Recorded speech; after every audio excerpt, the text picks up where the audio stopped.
Welcome to Sleep-Tied Narratives. Tonight, you are invited to leave behind the rhythm of the modern world, the noise, the lights, the rush of demands, and drift with us into a slower space. A space where every word is a step away from urgency, and every breath moves you closer to calm. Let this story be a quiet boat sailing gently down the Nile, carrying your mind through a land of ancient stones, soft sands, and memories older than memory itself. Before we begin our slow descent into time, take a moment to support this peaceful space. Subscribe to our channel so you won't miss the next gentle journey.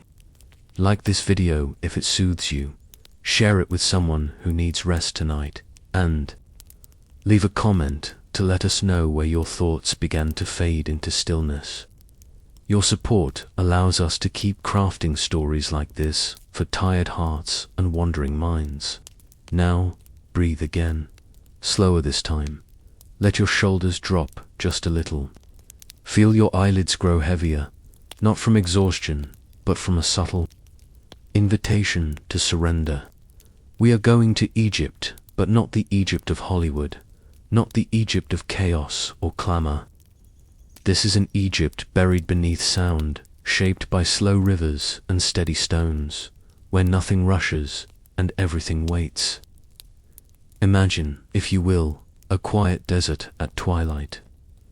The heat has softened, the sky is turning the color of faded gold and cooling violet, and the air is still, like a blanket draped across the land.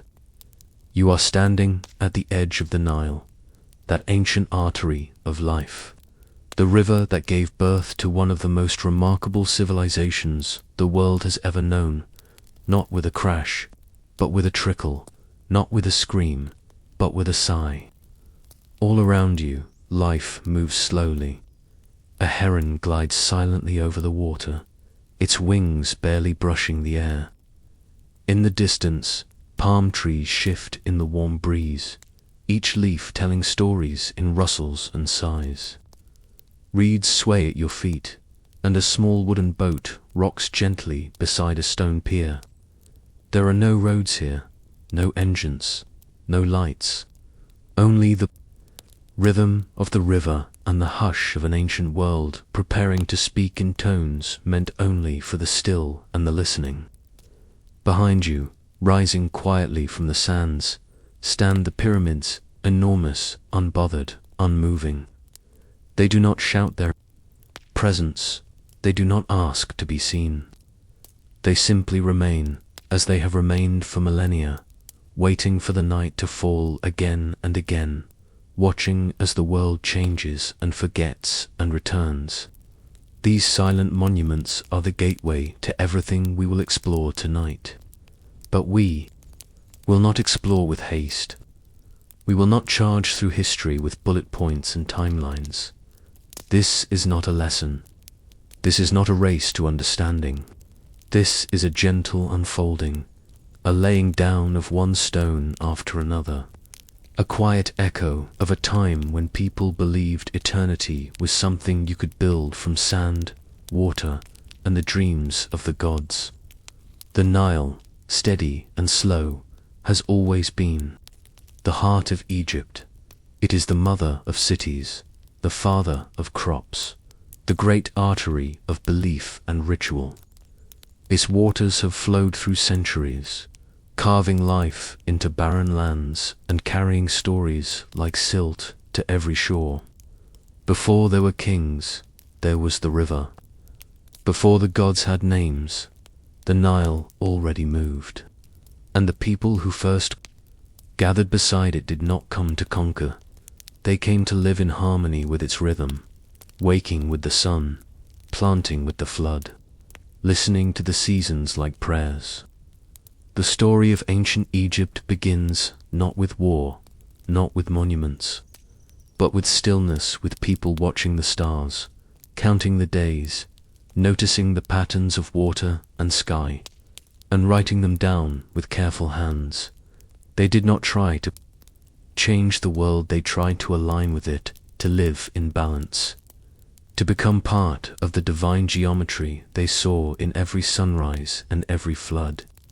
And it is from this sense of quiet balance that their civilization grew not fast, but layer by layer, brick by brick, word by word, until the sands around the Nile held not just people, but a worldview carved into temples and tombs, etched into stone with tools of patience. We are not here tonight to awaken the pharaohs. We are here to rest beside them. We are not here to debate dates or facts. We are here to feel the pulse of a people who built with eternity in mind. When we speak of Egypt, we often speak of grandeur, of greatness, of empire. But beneath all that is something older, something softer reverence for time, for the stars, for the land that gives and takes.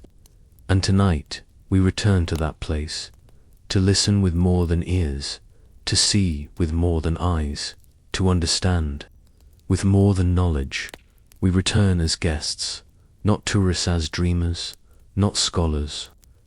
As we move through this journey, you may find your body relaxing, your thoughts growing slower, your breath sinking with the rhythm of the words. That is the point. The deeper we go, the softer the world becomes. And if you fall asleep while pyramids rise and gods are born from chaos, that too is part of the design. These stories are not meant to be finished. They are meant to be felt. They are not meant to be mastered. They are meant to be carried, like the river carries its silt, endlessly, patiently. So now, close your eyes, if they have not closed already. Let go of the day you had, the noise you heard, the lights that blinked, the words that rushed. None of that belongs here. Here, there is only sand, sky, and silence. Here, the wind speaks in tones forgotten by cities. Here, the only map is the stars. Here, we move not with feet, but with breath. In the next blocks, we will walk through the Old Kingdom and its golden pyramids, through the Middle Kingdom's quiet return to order, through the New Kingdom's heights of culture and spirit. But we begin here with you, with this breath, with the stillness before the story. Egypt is not a place you visit. It is a presence you feel. A dream that continues to live, not in textbooks, but in the space between waking and sleep. And now, as your thoughts begin to slow and your body settles deeper into whatever surface supports you, let the sands of the Nile carry you softly into the ancient world, not to learn it, not to conquer it, but simply to be with it. Let us begin. Block 2. The Nile and the birth of a civilization. To understand Egypt truly and deeply, one must first understand the Nile not as a river on a map or a water source, among others, but as a living thread that binds the land, the people, and the soul of a civilization that saw in its flow not just water, but wisdom. The Nile is not introduced in Egypt's story. It is the story. Without it, the sands would remain silent, the pyramids unbuilt, and the names of the kings forgotten beneath an ocean of dust. It is not simply that the Nile sustained Egypt with food and transport. It cradled it, carried it, shaped it, spoke to it. Every breath of the Egyptian world was in rhythm with the Nile's own eternal movement. Its annual flood, so dependable it became divine, was not feared but celebrated. Where other lands saw destruction in waters rising, Egypt saw renewal, promise, abundance. Each year, as the river swelled and spilled over its banks, it left behind a dark, fertile silt that gave birth to crops, to cities, to dreams of permanence in the hearts of farmers and pharaohs alike. This cycle was more than nature, it was a covenant. Imagine standing at its edge, long before cities rose, before temples pierced the sky. The earth is rich and dark, still wet from the latest flood. Small green shoots break the surface like whispers of tomorrow. A herdsman watches his cattle graze, while in the distance, a child carves something into the mud, unaware that his act mirrors what scribes will one day do on papyrus. The sun is high, but not cruel.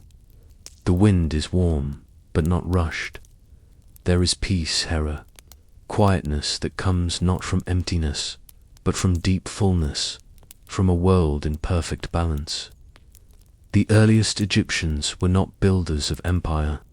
They were watchers of water, listeners to wind, observers of the stars. They lived close to the earth, close to the river, and from that intimacy came understanding. They noticed that after the brightest star in the sky, Sirius rose with the sun, the river would begin its rise. And so they marked their calendar, their rituals, their harvests by the heavens above and the waters below. There was no division between science and spirit, between observation and worship. The river was the god Hopi, the stars were messengers, and time itself was a sacred dance. Out of this dance came agriculture. Out of agriculture came stability, and from that stability rose the roots of one of the most enduring civilizations the world has known. But it began slowly, villages along. The river's banks grew not in competition, but in cooperation with the land. Early homes were made of mud and straw, easy to rebuild after floods, shaped by hand with quiet patience. Tools were simple, tasks repeated year after year like verses of a soft hymn. Life was not hurried, nor was it idle, it was steady, and from this steadiness, people learned to write, to count, to trade, to honor the unseen forces they felt around them. The river brought fish, birds, transportation. It brought lotus flowers that bloomed like symbols of the soul, their petals opening at dawn and closing at dusk, mimicking the journey of the sun, the journey of life itself. And as the Nile flowed from the south to the north, it connected Upper Egypt and Lower Egypt into one long thread of shared destiny. These two lands, with different climates and cultures, eventually saw the benefit of unity. And around 3100 BCE, under the rule of Narmer or Menes, as some call him, they were joined. This unification was not just political, it was symbolic. It represented the first great turning of the wheel, the first binding of opposites into balance. Much like the Nile balanced life and death, flood and drought, motion and rest. With unity came purpose, and with purpose came permanence. From these early foundations, Egyptians began to build, not just for shelter, but for the future, for eternity. The river taught them that life was cyclical, not linear, that death was not an end, but a transition. And so their buildings, their rituals, their writings all pointed toward the eternal.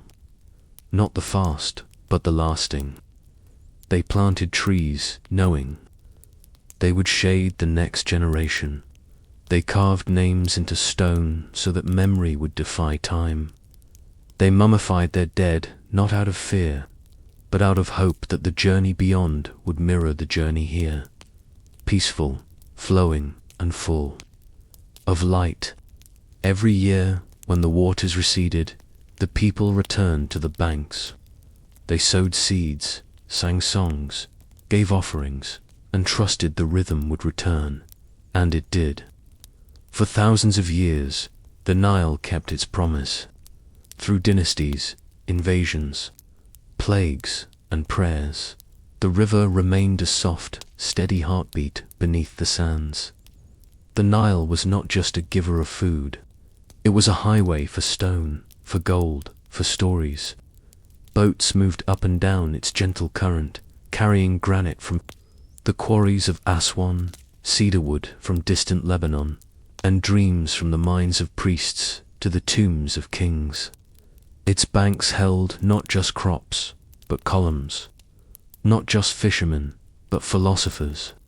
It became the spine of a kingdom that stretched the length of the land, a line upon which the chapters of Egyptian history were written with ink made of silt and silence.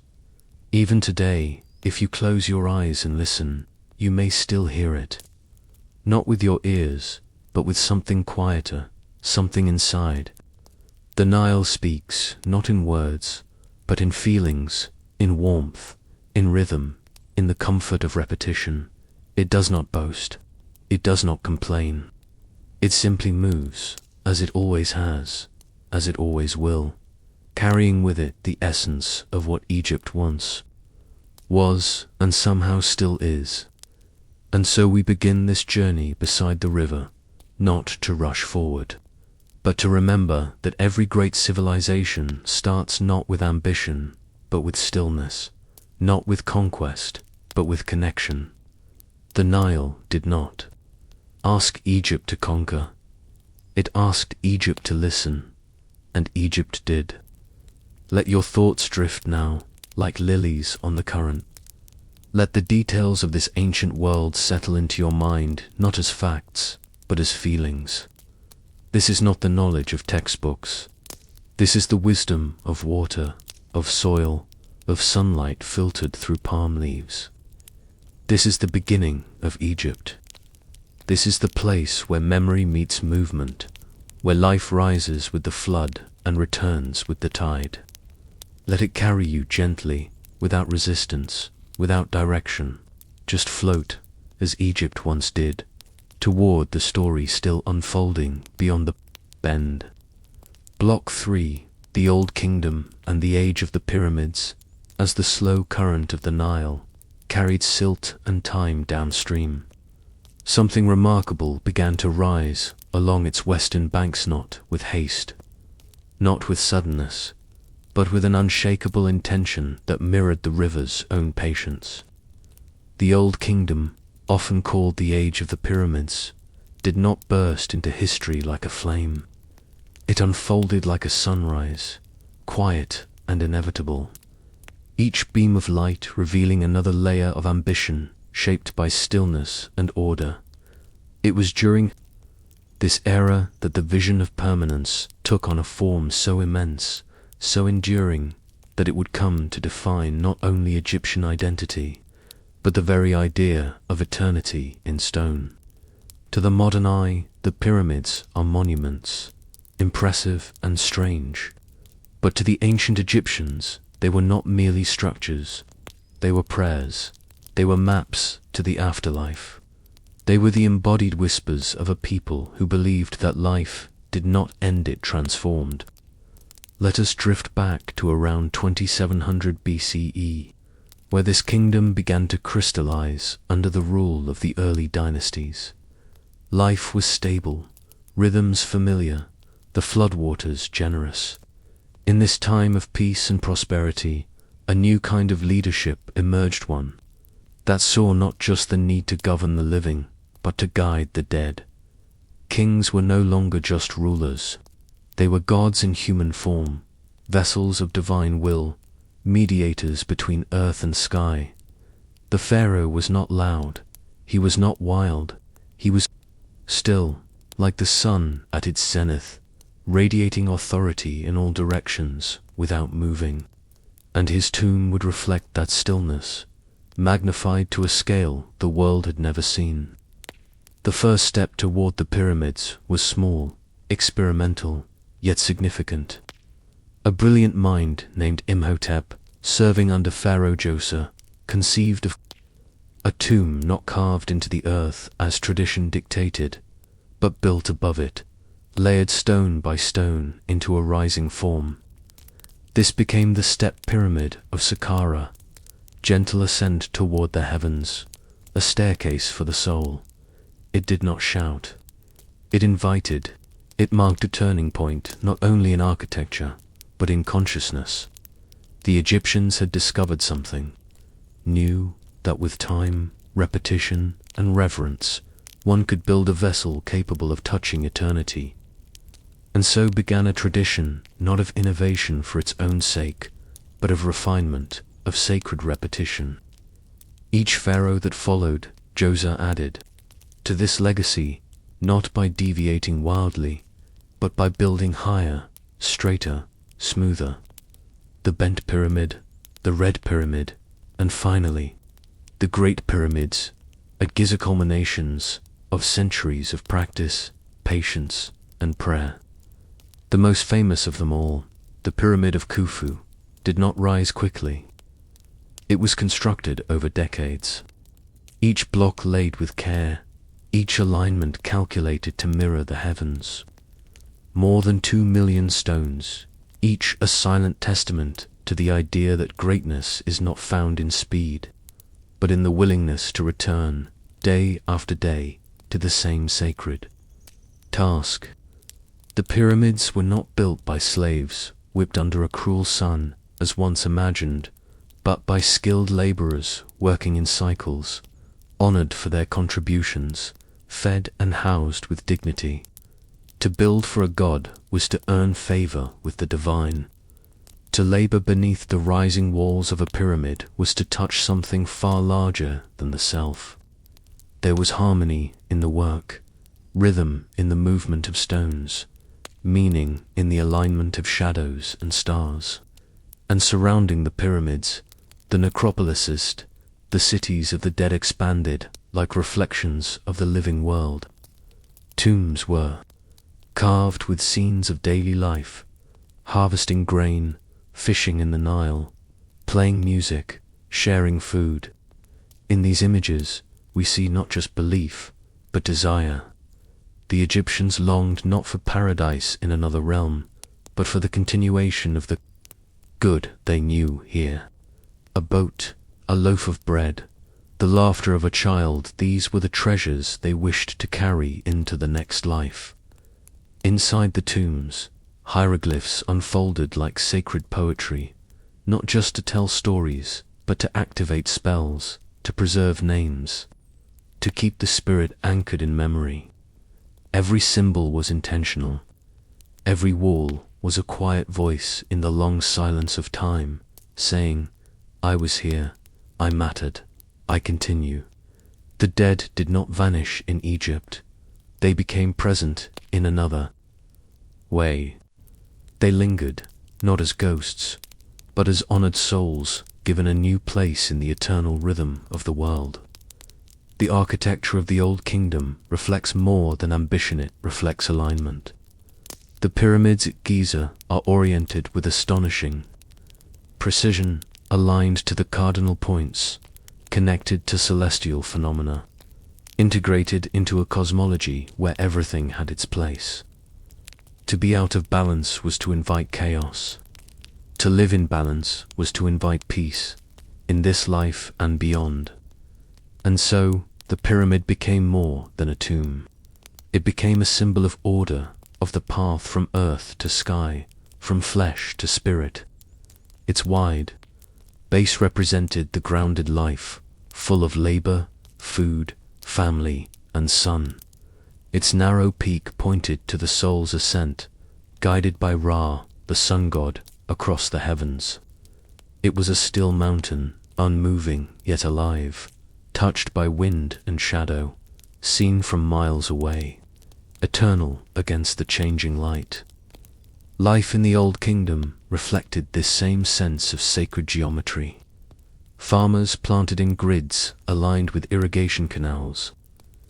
Priests performed rituals in temples built to channel specific starlight at specific times of year.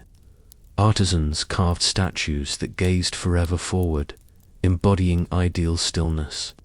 Even music was composed to reflect balance notes, repeated in patterns meant not to excite, but to center. And when a king died, the entire nation paused, not in sorrow alone, but in reverence. Ceremonies were held, offerings made.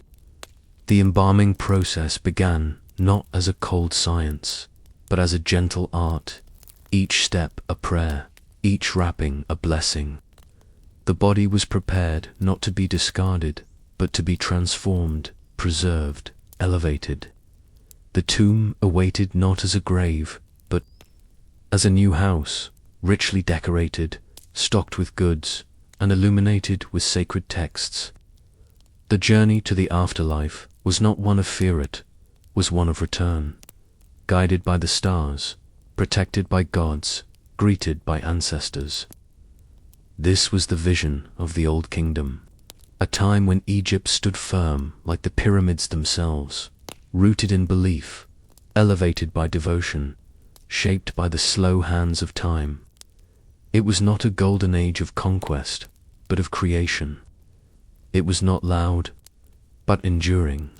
And though the sands would one day shift, though kingdoms would fall and rise again, the legacy of the Old Kingdom would remain not in the memory of historians, but in the very stones that still reach toward the sky, whispering through the desert wind the same truth Egypt always knew, that what is built with stillness can last forever. Block 4, the first intermediate period, a quiet collapse.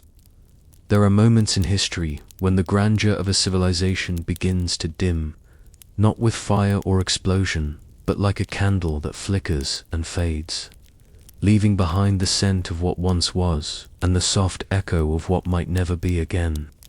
After the still greatness of the Old Kingdom, after the pyramids stood tall and the rituals flowed like water through temples and tombs, Egypt entered a time less spoken of, a time without towering monuments or mighty kings, without divine certainty or celestial symmetry. This was the first intermediate period, a chapter of disruption not painted with violence, but shaded in silence, erosion, and slow unraveling.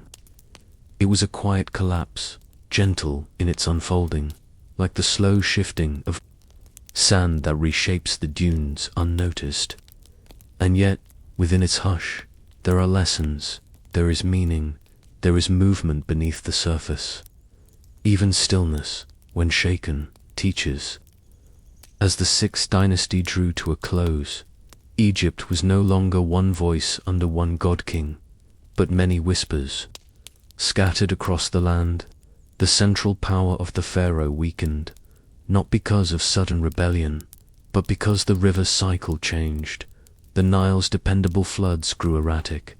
In some years, the waters failed to rise, and the land remained thirsty. In others, they came too late, too little, too soon. The fields, once blessed with silt and harvest, grew dry, cracked, uncertain. Crops failed, food dwindled. The delicate balance between people and river, so essential to Egypt's harmony. And when nature whispers unpredictability, society answers with disquiet.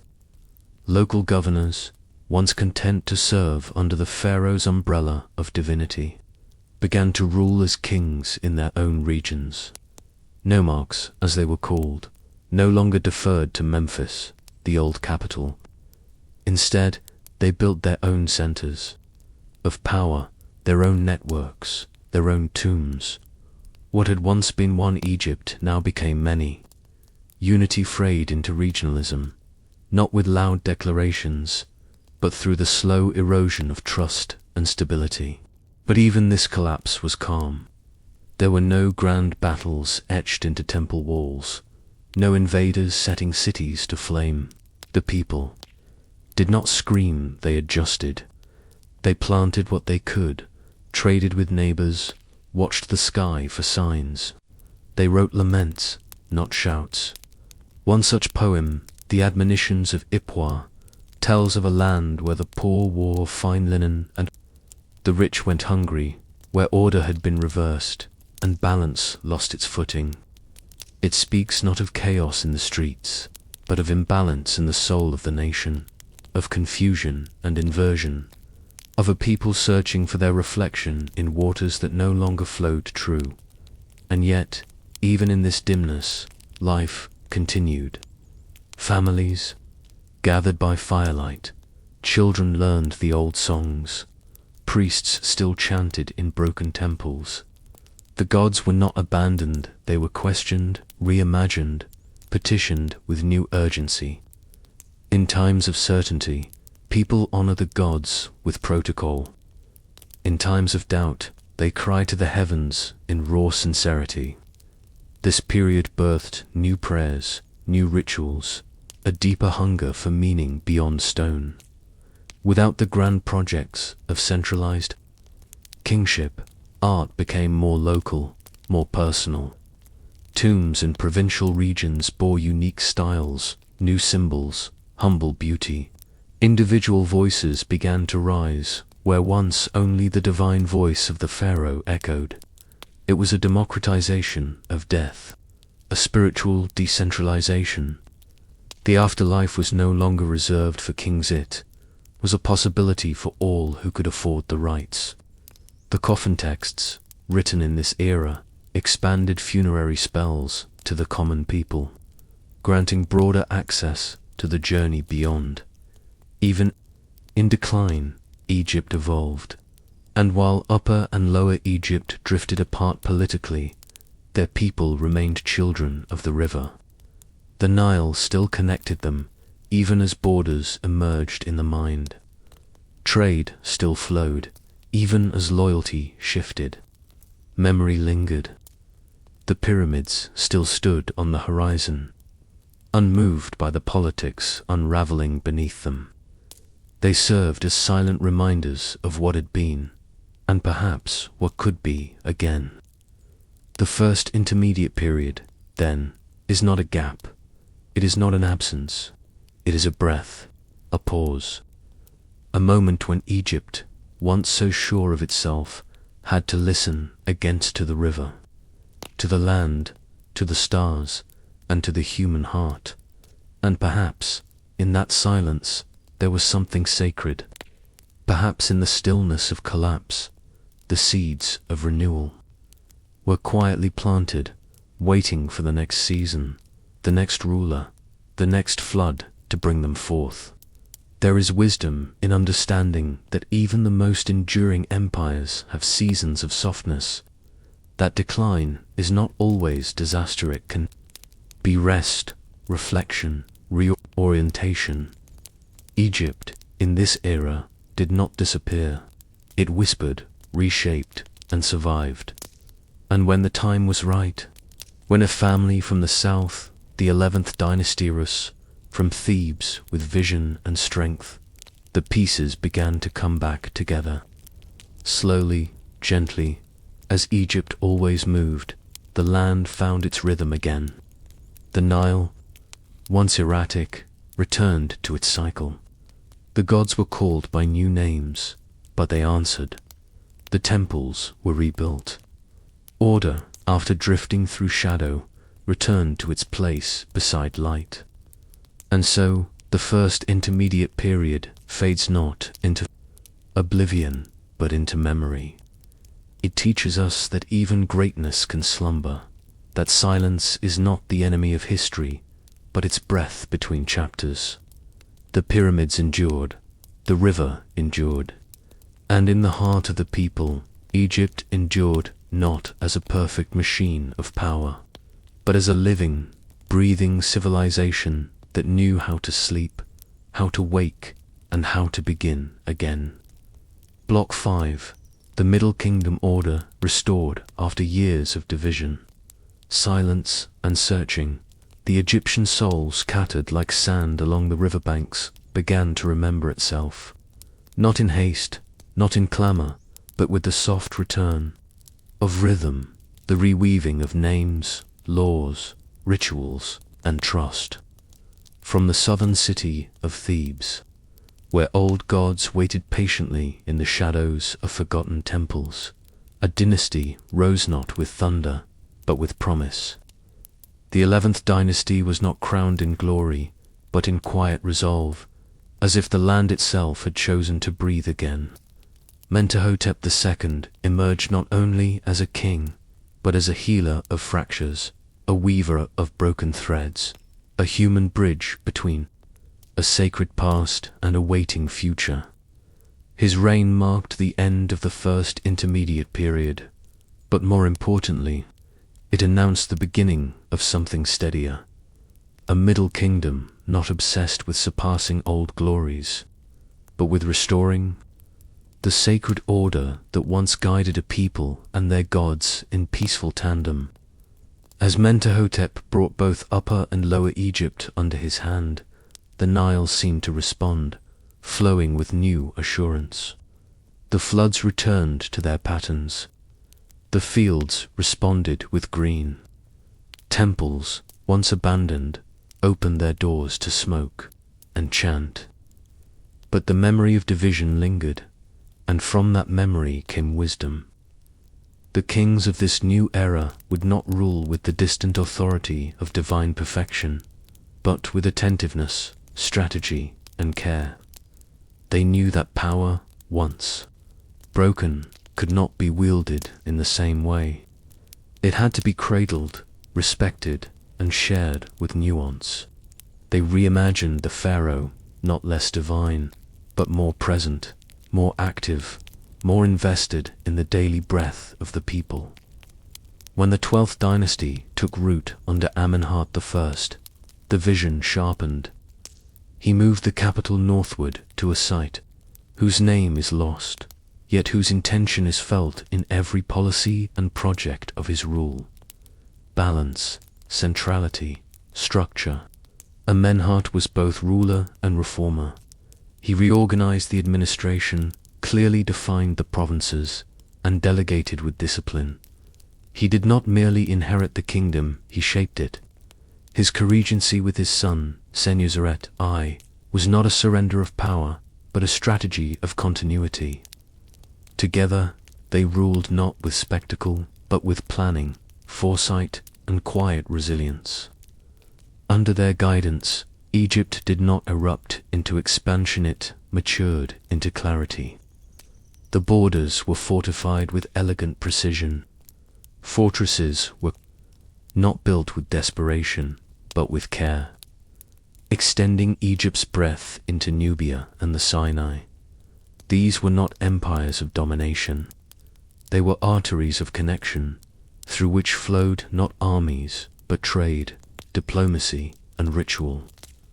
Gold, incense, cedar, ivory all came not as plunder, but as offerings to a living order. Temples were not places of command.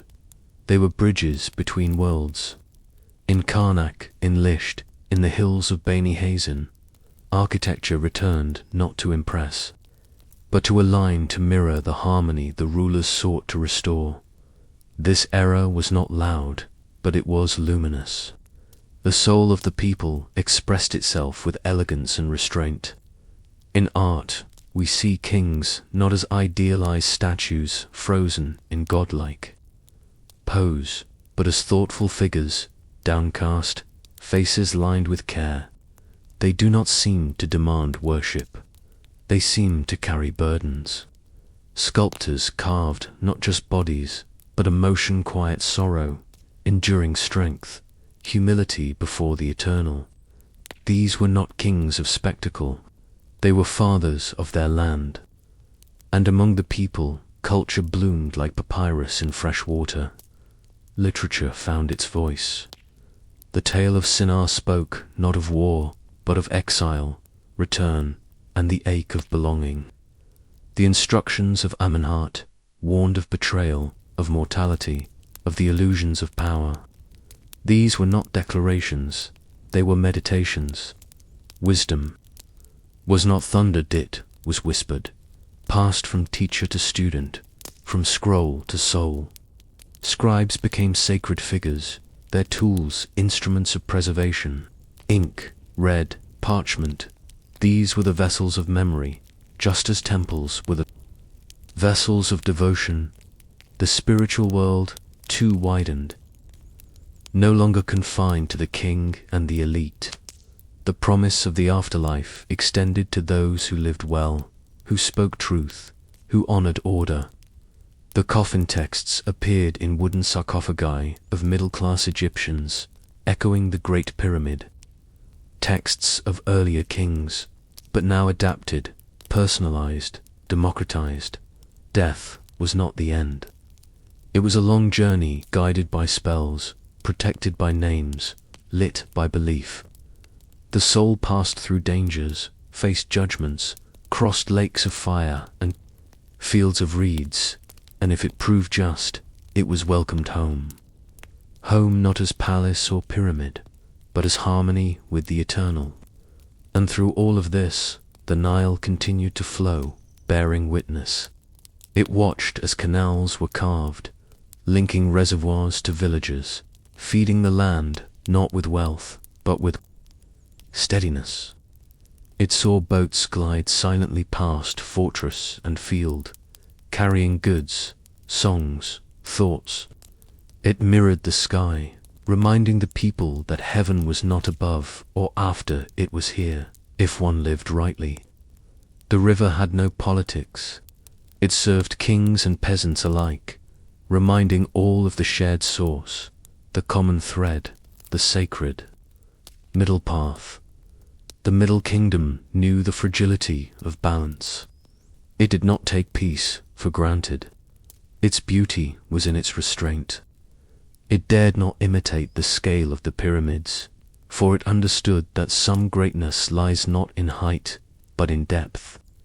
Its kings did not build monuments to themselves, but systems that served others. They listened to oracles. They honored boundaries.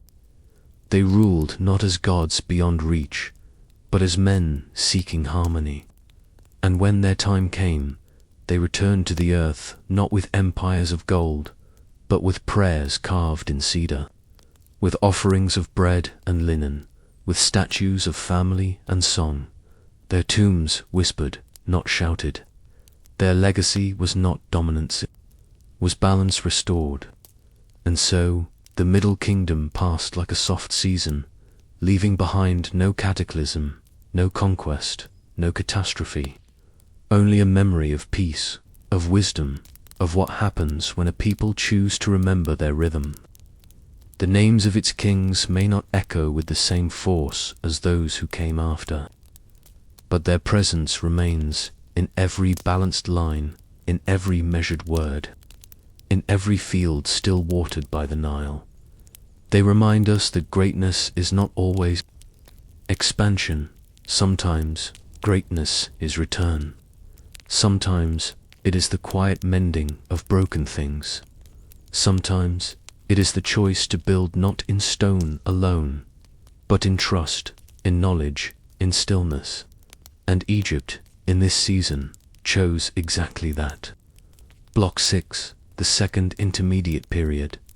Hyksos and uncertainty after the gentle balance of the Middle Kingdom.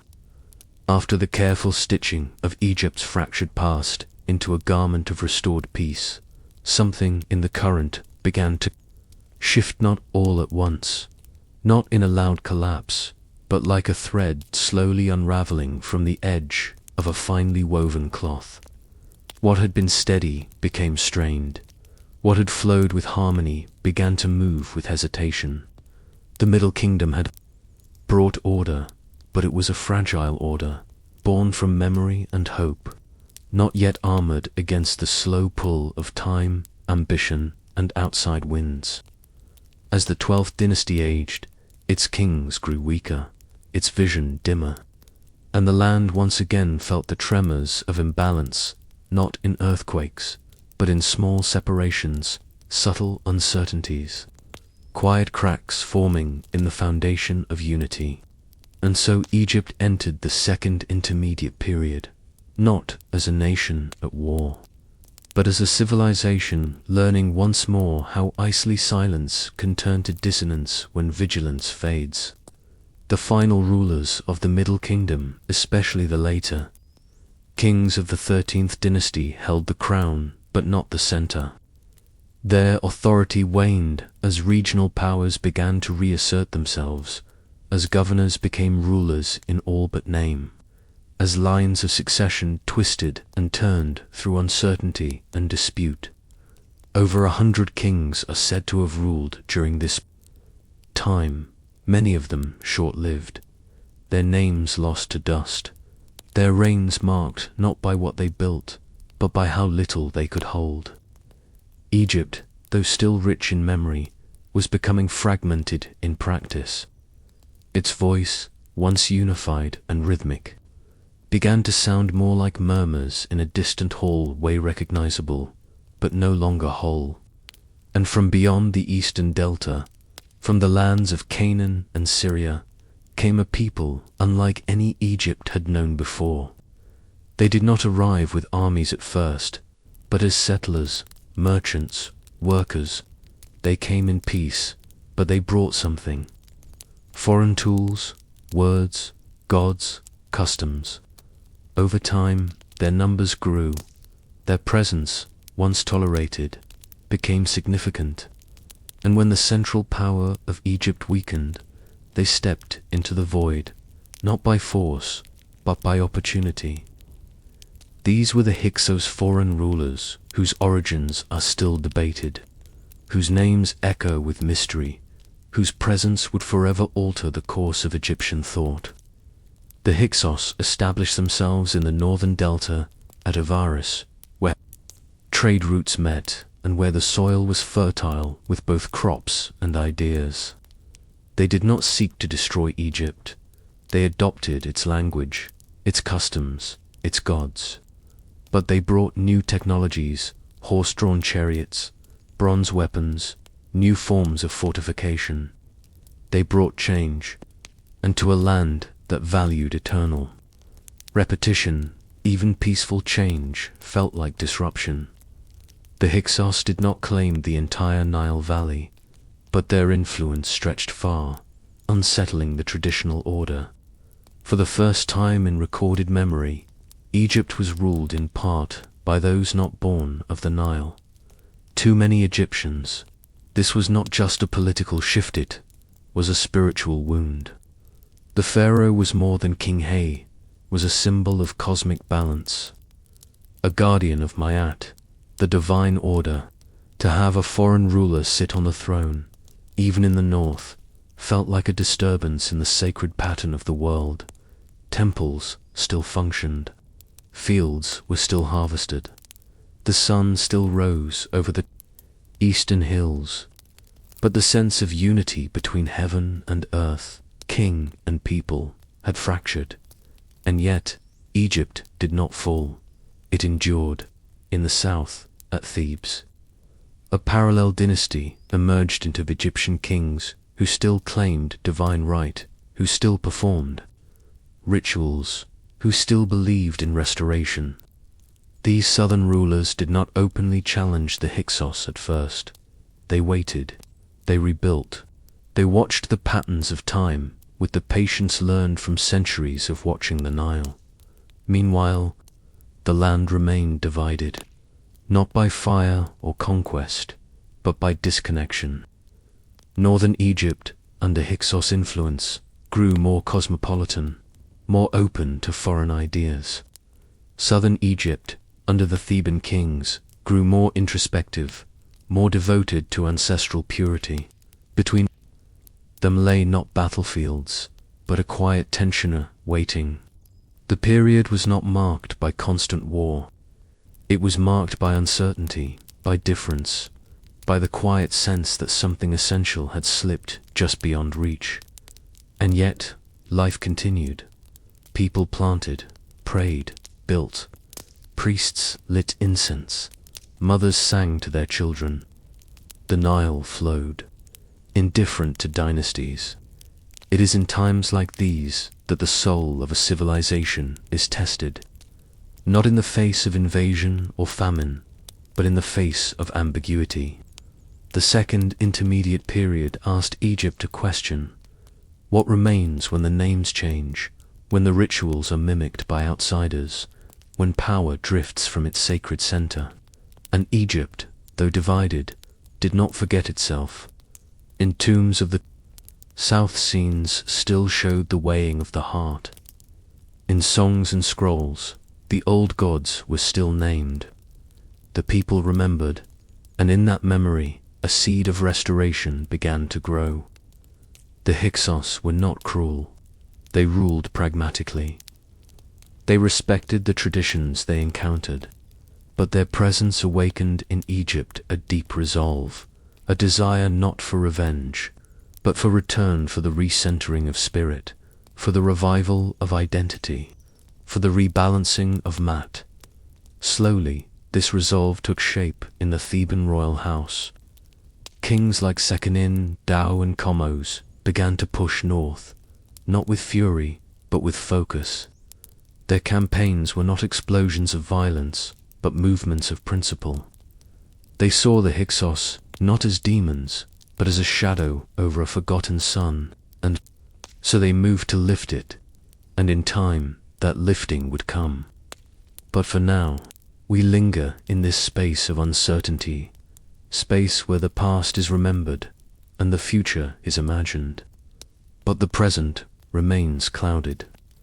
The second intermediate period is often overlooked, minimized, misunderstood, but in its quiet division lies a mirror to all human history, for it is in these spaces between empires, between certainties, between kings that a people finds what it truly values, not in declarations, but in whispers, in the steady practice of memory. Egypt endured, and from this endurance, something powerful was being born again, not just a kingdom, but a sense of self, a clarity shaped not in temples of stone, but in the quiet, waiting heart of a people who had seen order fall and rise again. Block 7, the New Kingdom, Egypt's Golden Age. There are moments in the long breath of history when the soul of a people rises, not in defiance or desperation, but in brilliance. After centuries of waiting, watching, and whispering through uncertainty, Egypt stood once more with its spine straight and its voice clear, not in anger, but in radiance. This was not merely a revival. It was a golden blooming, the new kingdom, the era in which Egypt, like the sun it worshipped, rose to its zenith and shone with a light that stretched across borders and centuries alike. From the reunification led by Amos I to the long, luminous reign of Ramesses II, this period did not erase what came before it, wove it into something greater, more refined, more radiant. Egypt did not return to power to reclaim what was lost. It returned to show what was possible when memory, belief, and resolve are bound together in the hands of a people who know themselves deeply and walk slowly into their own light. It began in Thebes, where kings had waited in shadows while foreigners ruled the north. With quiet determination and ancestral clarity, the Theban line rose, beginning with Amos-I, who expelled the Hyksos from the delta, not with fury, but with purpose. His victory was not one of conquest alone. It was the lifting of a veil, the clearing of a sky long clouded by division. And with that sky cleared, Egypt once more looked to the horizon, not with fear, but with vision. Under Amos and his successors, including Amenhotep I and Thutmose I, Egypt stretched its borders further than ever before, not to dominate for domination's sake, but to ensure the security and continuity of the sacred rhythm that had been so nearly lost. With each new campaign, each new alliance, the heartbeat of the Nile grew louder, more assured, more present in the world beyond its banks. But it was not only in politics and war that Egypt rose. It was in art, in architecture, in the weaving of language into stone, and in the shaping of devotion into form. The temples of this age did not whisper, they sang. Karnak, with its forest of columns, each carved like papyrus stalks, rising to meet the heavens, became not merely a house of gods, but a map of the cosmos, a mirror of order, a cathedral of sunlight and shadow. Luxor glowed not with jewels, but with symmetry. Every wall, every courtyard, every obelisk stood in harmony with wind and light and star. These were not spaces built to impress. They were spaces built to remind gods and men alike of their shared breath. Perhaps no figure in this golden age embodied its complexity more fully than Hatshepsut, a woman who wore the crown of a king and ruled with both strength and subtlety. Her mortuary temple at Deir el-Bahari, nested like a secret into the cliffs, does not shout her greatness, it reveals it gently. Layer by layer, terrace by terrace, each scene carved in quiet reverence, showing her voyage to Punt, her divine birth, her offerings to the gods. She ruled not as a novelty, but as a necessity, a balance point between tradition and transformation. And though later kings would try to erase her, her memory remains in stone, unbothered, as if the temple itself refuses to forget. And then came Akhenaten, the heretic king, the dreamer, the one who turned his face to the sun disk and called it by a single Namotan. He moved the capital to Amarna, away from Thebes, away from Ammon, away from centuries of tradition. He carved poems to the sun, not in temples of shadows, but in open courts flooded with light. He changed the art, elongated faces, relaxed poses, intimate scenes. For the first time, the royal family was shown playing, touching, laughing, and yet his vision, too sudden, too singular, could not hold. After his death, Egypt returned to the gods of many names, and Akhenaten became a shadow. But even his shadow left impressions on theology, on expression, on the fragile thread that links power to perception. Then came Tutankhamun, the boy king whose short life left little mark in his time, but whose tomb would one day whisper to the modern world the richness of a forgotten splendor. And finally, Ramesses II, long-lived, grand in gesture, generous in construction, whose name echoes even now as the image of Egypt's strength. His temples at Abu Simbel, carved into mountains, do not boast they endure. They sit like gods among cliffs, watching the river as it curves through time. Yet the greatness of the new kingdom was not in size alone. It was in spirit. The Book of the Dead, refined in this age, offered instructions for the souls, passage not dogma, but guidance. The heart would be weighed against a feather, the soul judged not by titles, but by truth spoken, bread given, justice practiced. Death was not an end, it was a door. And the Egyptians, in this golden light, walked toward that door with poetry on their lips and offerings in their hands. Daily life, too, found rhythm. Farmers tilled the land with renewed certainty. Artisans shaped alabaster and gold into images of gods and pharaohs alike. Children learned to write by copying hymns and proverbs. Music drifted from courtyards.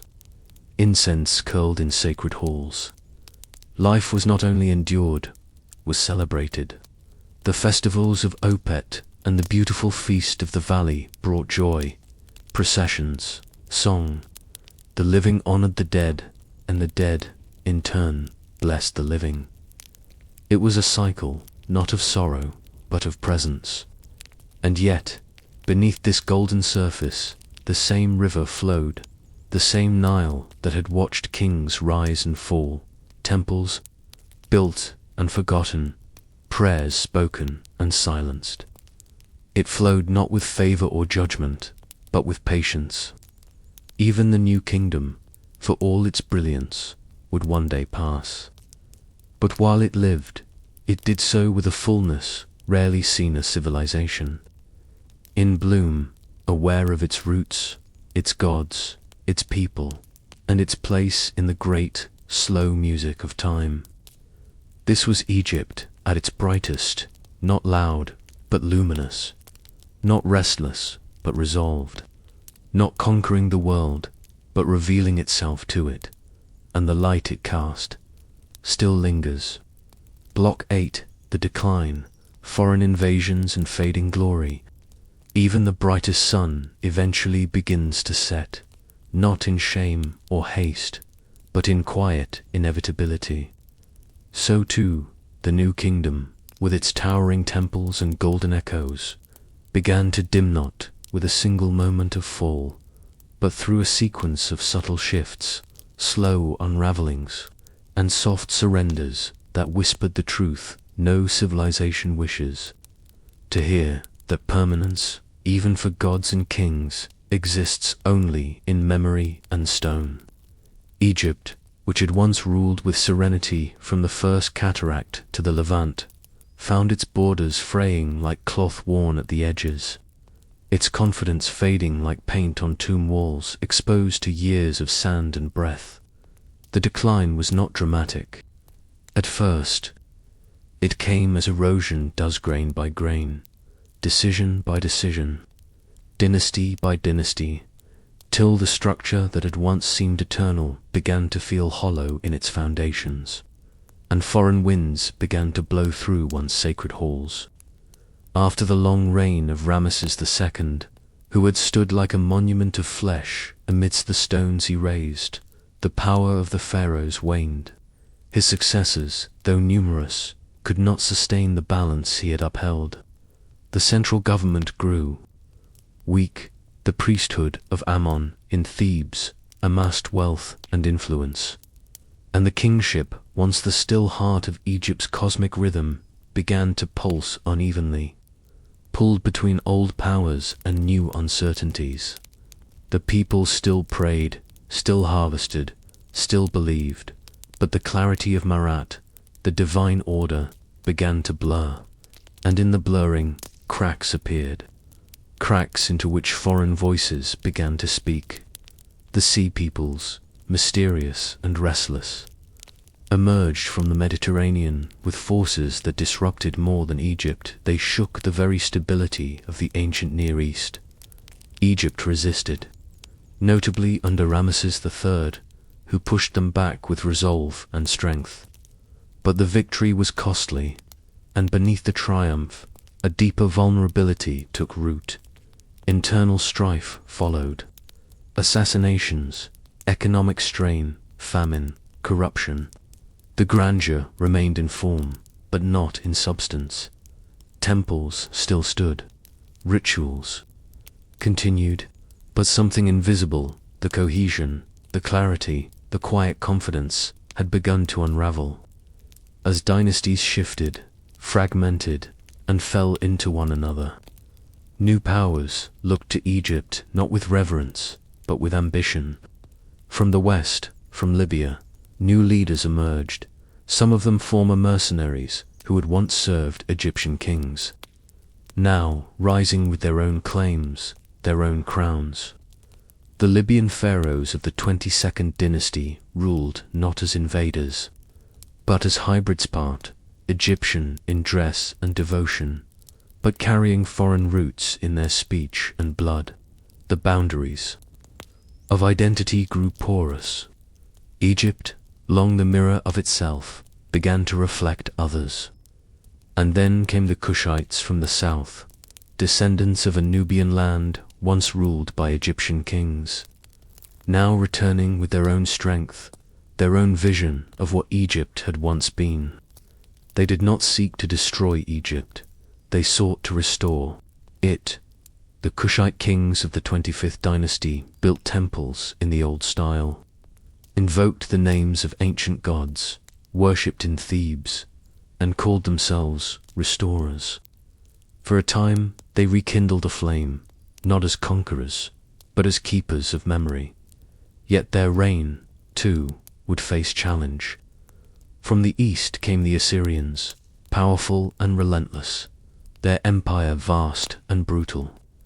They sacked Thebes, looted temples, crushed resistance, and though Egypt would later recover fragments of sovereignty, the damage had been done. The sacred had been touched by fire. The unbroken line had been cracked open by iron, and the world knew, now, that Egypt could fall. The late period brought new dynasties, many of them valiant in effort, reviving traditions, building new structures, rewriting hymns. But each attempt at restoration carried with it a heavier shadow, a deeper echo of what had been. Kings, still, carved their names into stone. Priests still chanted the old liturgies, but the pulse had changed. The weight of history was no longer a foundation, it had become a burden. And then, as if history were following the rhythm of the Nile's long curve, more foreign powers arrived. The Persians came, bringing their empire westward, absorbing Egypt into their dominion. They respected its gods, minted coins with its symbols, allowed temples to function. But they were not born of the Nile. Their rule, while administratively sound, was distant. The Egyptians endured, as they always had, but with each passing generation, the memory of native kings grew more mirth than memory. And still the Nile flowed, and still the sun rose over Karnak, and still the people dreamed of order, of light, of eternity. When Alexander the Great arrived in Egypt in 332 BCE, he was greeted not as a conqueror, but as a liberator. The Persian rule had worn thin, and Alexander, respectful of the gods, crowned as pharaoh in Memphis, became a bridge between worlds. His general Ptolemy would found a dynasty that lasted nearly 3 centuries, Greek Egypt, where Isis and Apollo were spoken in the same breath, where the old temples were restored even as new cities rose, most notably Alexandria, a beacon of knowledge and culture. The Ptolemaic kings ruled as pharaohs, dressed in Egyptian style, offered sacrifices to Egyptian deities. But their roots were elsewhere, and over time, the distance between form and feeling widened. And then came Rome. Cleopatra, the last of the Ptolemies, ruled with intelligence, elegance, and political skill. But she was no longer the vessel of Egypt's ancient soulshine was its echo. Her alliances with Julius Caesar and Mark Antony, her death in the shadow of empire, marked the end not only of a dynasty, but of a way of being. Egypt became a province. The temples still stood. The hieroglyphs were still carved. But the voice that had once spoken across sand and star fell silent. Yet silence, in Egypt, does not mean absence. Even in decline, Egypt endured. In the stones, in the language etched into walls, in the axis of temples aligned with the solstice sun, in the hearts of farmers who still watched the rivers rise and fall as sacred, the essence of the land remained. Foreign powers came and went. Borders changed. Names changed. But the soul of Egypt, the stillness, the reverence, the rhythm never vanished. It sank deeper, like water into earth, waiting, watching, whispering. This was not merely the fall of a kingdom, it was the gentle fading of a light that had burned for millennia. And even in its fading, that light warmed the world. Block 9. Egypt under the Greeks and Romans. When Alexander the Great entered Egypt in 332 BCE, he did not come with swords raised or temples burned. He arrived as one who listened, one who watched the winds over the desert and saw not just land, but legacy. The Egyptians, long accustomed to the rise and fall of dynasties, received him not as a stranger, but as a possibility. He was crowned Pharaoh in Memphis, declared son of the gods, and in that moment, a bridge was formed not between nations, but between identities. Alexander's presence marked the beginning of Egypt's last transformation, a time when its soul would wear new clothing, speak in new tongues, and continue to breathe beneath foreign empires. Egypt did not vanish. It adapted, it echoed, it whispered through stone and ritual, through libraries and liturgies, even as the world around it changed in shape and sound. After Alexander's death, his general Ptolemy claimed Egypt, not as a conqueror, but as a steward.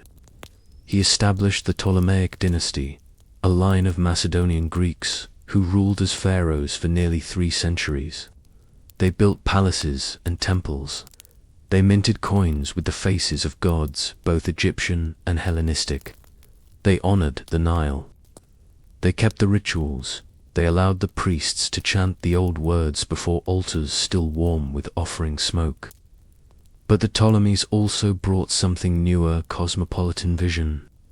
A meeting of East and West, a fusion of form and function. The city of Alexandria, founded by Alexander himself, became the beating heart of this new Egypt, a city of marble, and scholars, of scrolls and stars, where mathematicians and mystics walked the same streets, where Greek and Egyptian deities shared the same sanctuaries. In Alexandria stood the great library, a monument not of stone, but of memory. Its halls, now lost to time, held the thoughts of the world works of poetry, philosophy, medicine, astronomy. Within its walls, the minds of Egypt mingled with those of Athens and Babylon. It was not a temple, but it was sacred. And though its light would one day be extinguished, its influence never fully faded. The Ptolemies built more than walls, they built ideas. And those ideas lingered in the corridors of thought long after the dynasties crumbled. Yet even in this fusion, tensions lay beneath the surface. The Greek elite held power, while native Egyptians often lived in the shadows of that power. The temples still functioned, the festivals still echoed, but the hieroglyphs grew quieter, replaced by Greek texts, new customs, foreign names. Still, the soul of Egypt did not protest loudly. It withdrew inward, like the sun slipping behind. Stone walls, waiting, enduring, knowing that identity need not be shouted to survive. And then, in 30 BCE, after the fateful deaths of Cleopatra VII and Mark Antony, the last Ptolemaic ruler faded into legend. Rome absorbed Egypt, not just as a land, but as an idea. It became a province, no longer ruled by a pharaoh, but by governors, appointed from afar. The temples remained open for a time. The people still came with incense and chants, still drew water from sacred lakes, still listened to the wind rustling through papyrus reeds and called it divine. But change had come, permanent and deliberate. Latin joined Greek as the language of administration. Roman architecture dotted the cities. Emperors replaced kings, and yet Egypt endured. Even in Roman times, the goddess Isis was worshipped far beyond the Nile. Her image carried to Gaul, to Britain, to Rome itself, Egyptian. Priests walked the streets of distant cities, spreading a devotion born in the silence of Thebes. Sarcophagi still bore the eye of Horus. Tombs were still painted with the soul's journey through the Duat. Even when Rome's gods became Christian, even when temples were shuttered and scrolls burned, the echo of Egypt did not vanish. It moved. Underground, into folklore, into mystery schools, into the faint outline of a sphinx drawn in the mind of a traveler who had never seen the desert. Hieroglyphs, long unread, became curiosities. Obelisks were uprooted and placed in foreign plazas. Statues of gods were broken or buried, but the stones did not forget. The wind that moved through Karnak's ruined columns did not forget. The Nile, eternal in its flow, carried the story onward, not loudly, but faithfully. Christianity spread through Egypt with its own rhythm. Monasticism was born here, in caves and deserts, where seekers of silence lived as once the priests had, devoted not to Ammon or Osiris, but to a new kind of eternity. And yet, even then, echoes remained. Egyptian Christianity retained symbols, rituals, rhythms shaped by centuries of belief. The cross stood where the ankh had once been, but the gesture of reverence, the light of candles, the chant in the quiet, those things felt ancient, even if the names had changed. In time, even Rome would fall, but Egypt remained no longer a kingdom, no longer an empire, but a presence. Through Coptic texts, through ruins untouched, through stories passed down in shadowed homes, Egypt's identity survived. It was no longer in crowns or capitals. It was in the curve of a column, in the angle of a stela, in the quiet awe a visitor feels when standing before something built, not for power, but for time. Egypt, under the Greeks and Romans, was not erased. It was rephrased. Its voice, once dominant, became part of a chorus. But within that chorus, it sang in a tone no other culture could match, one formed in the breath of the Nile, in the silence of pyramids, in the flame of a priest lighting incense before sunrise. Egypt did not fight. For survival, it waited. It endured. It allowed others to speak while it listened. And in listening, it preserved itself. And so, the story moved forward, not in chapters, but in layers.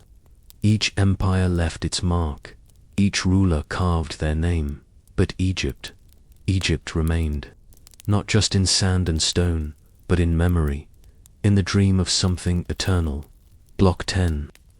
A gentle ending, echoes of the pharaohs, and so we arrive, not abruptly, not dramatically, but, as the Nile does, when it finally meets the sea. After having traveled across deserts, kingdoms, and time itself, carrying not only water, but memory, not only motion, but meaning, we reach this ending not with closure, but with continuation, for the end of Egypt's story is not a moment or a date or a dynasty, it is a fading into something deeper, a soft absorption into silence, a transformation from history into presence. Everything you've seen, everything you've heard, everything you've slowly breathed in through these long, patient blocks now dissolves into one final movement, not forward, but inward. You are not walking away from Egypt, you are sinking gently into it, like a figure lying down beneath a linen sheet, beneath the weight of centuries, beneath the gaze of stone gods who have forgotten their own names. We began at the banks of the river, where water gave birth to civilization, where the sun met the earth and called it sacred, where the people built not for years, but for eternity. We watched as that sacred rhythm took shape in pyramids, in rituals, in calendars carved from stars. We walked beside kings who were more than rulers, they were symbols, mediators between heaven and earth. We stood in temples where silence sang, and we stepped through tombs where death was not feared, but embraced as passage.